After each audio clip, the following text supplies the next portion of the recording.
Eu fui o redator-chefe da revista, da RAI, de janeiro de 75 até março de 78. Foi assim um momento muito especial na revista e muito especial também na escola.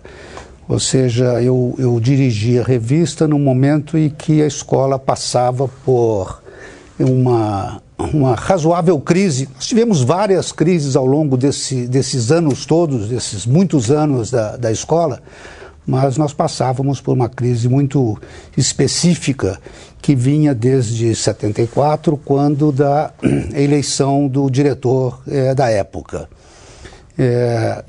Neste momento, a Fundação Getúlio Vargas tinha um candidato a diretor e nós, na escola, o corpo docente da escola, entendeu que nós devíamos ter um candidato nosso que não fosse necessariamente o candidato de preferência da direção da Fundação Getúlio Vargas no Rio de Janeiro.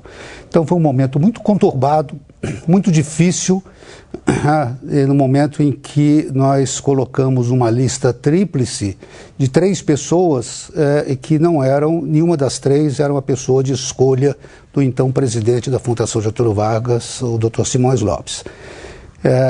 O Dr. Simões Lopes acabou escolhendo um dos candidatos, nem foi o mais votado da lista, né? Mas deixou claro naquele momento que a instituição, a escola de administração, não tinha todo o apoio que nós gostaríamos que o Rio de Janeiro nos desse. Então foi um momento de uma crise complicada, pesada, com uma série de medidas tomadas pela Fundação Getúlio Vargas, né, interferindo de alguma forma no andamento, ou no bom andamento da nossa instituição. Onde que isso liga com a revista, com a RAI? Assim, como eu disse no início, eu entrei em janeiro de 75. Nesse momento, a pessoa que tinha sido designada diretor já tinha saído, entrou um novo diretor, um consenso entre a Casa e a Fundação Getúlio Vargas. E uma das intenções da Fundação Getúlio Vargas era de ter alguma interferência no conteúdo da revista. Coisa que até então não existia. A revista sempre foi uma revista muito aberta, ainda hoje era uma revista muito aberta.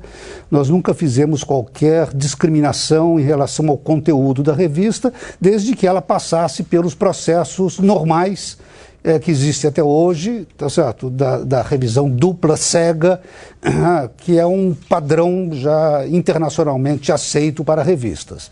No entanto, a Fundação resolveu que a revista, ou achou que a revista não tinha um conteúdo muito próprio de administração e cobria áreas mais amplas, sociologia, psicologia, ciências sociais em geral, e que isso não deveria ser o motivo principal da revista e não deveria ser o conteúdo principal da revista, né? Então foi um momento de grande tensão, porque de alguma forma era uma intervenção branca, querendo dizer que, olha, cuidado com o conteúdo, já que a revista é uma revista de administração, o conteúdo da revista deve ser necessariamente um conteúdo de administração.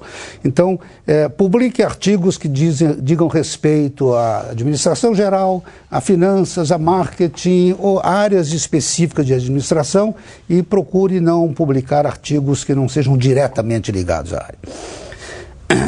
Então, esta dificuldade, eu comecei a minha gestão com essa dificuldade, porque a expectativa da Fundação era que os artigos tivessem um conteúdo muito específico de administração e menos de áreas de ciências sociais, né? Ao longo do tempo, nós conseguimos contornar um pouco essa situação, mas nós passamos por dificuldades enormes.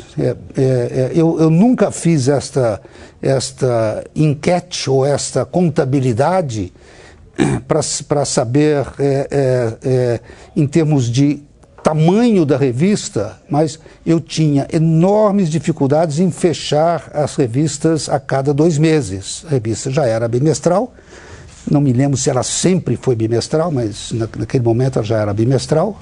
É bimestral até hoje, eu sei. Né? Mas nós tínhamos dificuldades em fechar o conteúdo da revista, porque nós não tínhamos artigos suficientes em áreas específicas de administração para fechar uma revista. Então, o número de artigos diminuiu muito, né? Eu me lembro que nós trabalhávamos, às vezes, com 5 ou apenas 6 artigos por edição, o que era substancialmente pequeno, em termos de tamanho, para os padrões da revista que existiam desde lá. Claro que, ao longo do tempo, a situação foi melhorando e foi possível incluir, tá certo, artigos quer de administração, que era a maioria, mas incluir também artigos de outras áreas de ciências sociais, que é uma forma de nós irmos quebrando um pouco essa dificuldade que tinha sido imposta pela mantenedora. Nós nunca cumprimos exatamente o que a mantenedora esperava, tá certo? Eu tive embates terríveis com a própria Fundação Getúlio Vargas, com o editor-chefe, né, da editora da Fundação Getúlio Vargas, que era responsável pela publicação da revista, porque ele tentava me convencer que um determinado artigo não deveria entrar, e eu dizia para ele que nós iríamos colocar os artigos dessa forma, porque essa era a intenção da instituição. Mas, de qualquer forma, houve uma pequena mudança nos rumos da revista e nós conseguimos controlar razoavelmente bem a dificuldade.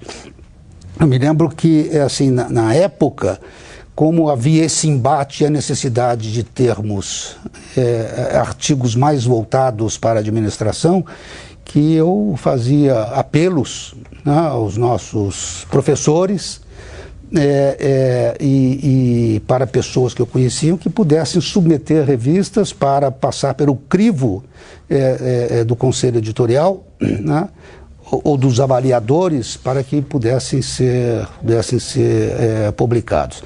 É interessante que a revista, assim, naquele momento ela era muito endógena, ou seja, grande parte dos contribuidores da revista eram de professores da casa, coisa que ao longo do tempo, por razões óbvias, até para efeito de pontuação, de validação da revista perante a comunidade acadêmica, foi perdendo, a rigor foi ganhando, porque no fundo passou a ser um aspecto relevante e importante para a escola.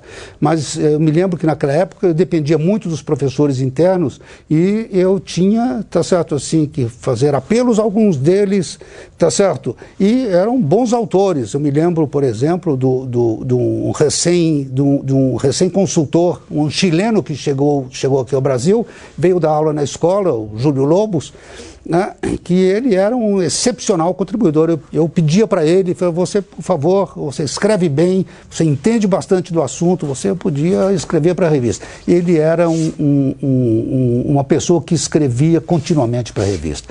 Além disso, vários professores da casa, além do Júlio Lobos, mas um detalhe interessante, que quando nós estávamos no início dessa crise, de repente caiu na minha mesa alguns artigos de um argentino, um professor da Universidade de Buenos Aires, querendo publicar na revista, e ele era um especialista em marketing. Eu vi como uma enorme alegria, tá certo? Num momento de crise, que tivesse alguém escrevendo sobre uma área específica de administração no momento que nós estávamos no embate com a Fundação Getúlio Vargas. Então, o nome dele, acho que é Alberto Levi, ele me ajudou muito, não vou dizer que salvou a minha vida, porque é um pouco de exagero, mas foi uma das pessoas que contribuiu de forma efetiva, ele, o Júlio Lobos, e mais o professor Bertero, o professor Mazuca, o professor Homero Psilax, todos eles escrevendo artigos para a nossa revista.